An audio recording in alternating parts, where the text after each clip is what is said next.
This is my alter ego. Anita Max Win. Hey, I'm talking about weeb shit instead of video games today, so yeah. Anyway, have you seen this shit? Oh my god, what the fuck? How's he flipping like that? He's gotta be the main character.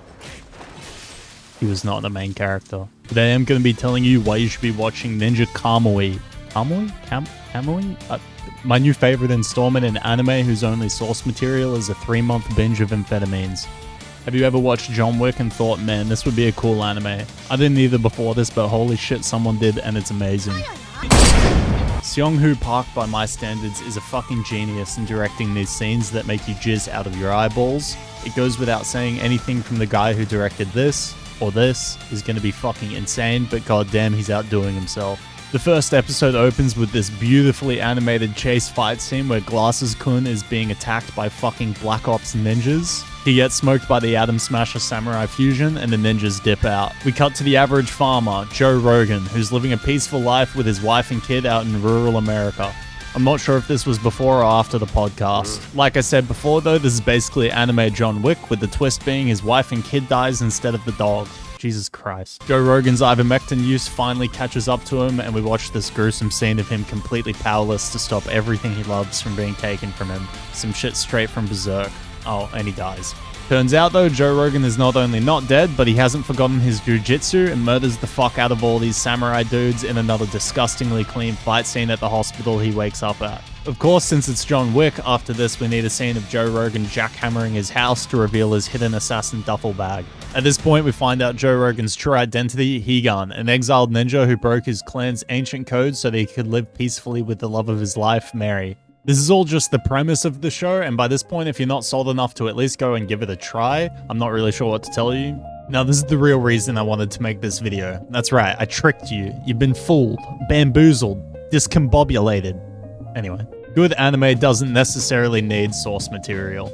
Gigguk has a great video from 7 fucking years ago on a similar topic that you should probably check out, but we'll be talking about it from a slightly different angle. Maybe you already know this, but some of the best goddamn anime ever fucking conceived have had absolutely no source material. Cowboy Bebop, Neon Genesis, Code Geass, Gurren Lagann, I could list for ages. But what is it about anime originals that makes them so inclined to being good? I believe one of the main strengths in the way of anime with no source material is that they can be conceptualized with additional mediums like animation, sound, and music. One of my favorite anime ever made, Samurai Champloo, I'm pretty sure there were some dudes in a boardroom and one of them said samurai with hip-hop and they all fucking cheered. This show has some of the best music I've heard in my entire life. I still listen to Nujabes frequently years after watching the show. Point is, the stylistic choices with the music and coupled with the beautiful animation, this story would never have hit as hard if it were told through a different medium.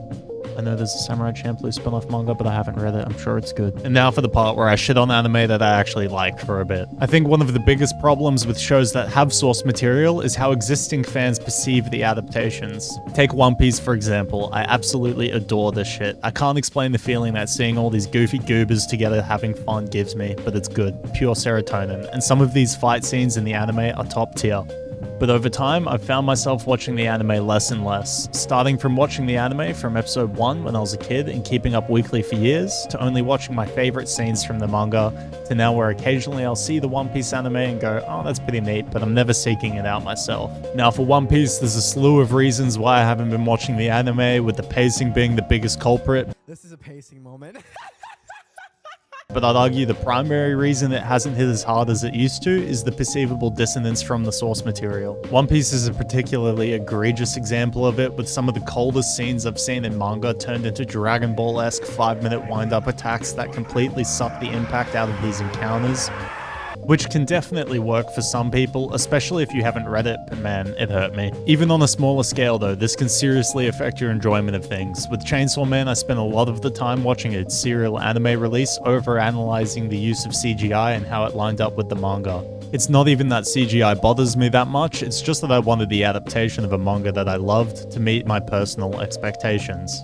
Anyway, the point I'm trying to make is that the influence of having already experienced the source material colors our perceptions of what we expect certain moments to be like when they're finally adapted, but when there's no source material, we simply enjoy that story for the first time organically. Just like with a movie adaptation of one of your favorite books, even if the essence of the story is carried over successfully, it won't necessarily meet your personal expectations for certain moments, which can often feel disappointing. And this is without mentioning any of the issues with how anime are produced in the modern age. Between shows who are simultaneously released as anime whilst their manga counterparts are being finished, leading to issues with pacing, to shows that adapt one season of source material and are never seen again, lost in the obscurity of the seasonal release cycle. Ninja Kamui, I believe, has the potential to be another anime amongst the greats like these because of the fact that it's not relying on source material. It's able to incorporate elements such as animation and music during its conceptualization and won't be bogged down by having to adhere strictly towards source material to not alienate existing fans. I wouldn't necessarily say it's going to be another bastion of creativity in the anime space like other anime originals, but it's been pretty damn entertaining so far, and isn't that all we need? Anyway, thanks for watching me talk about weeb shit for a bit. Decided to try something different. Back to video games after this probably. Like the video, subscribe, follow my Twitch.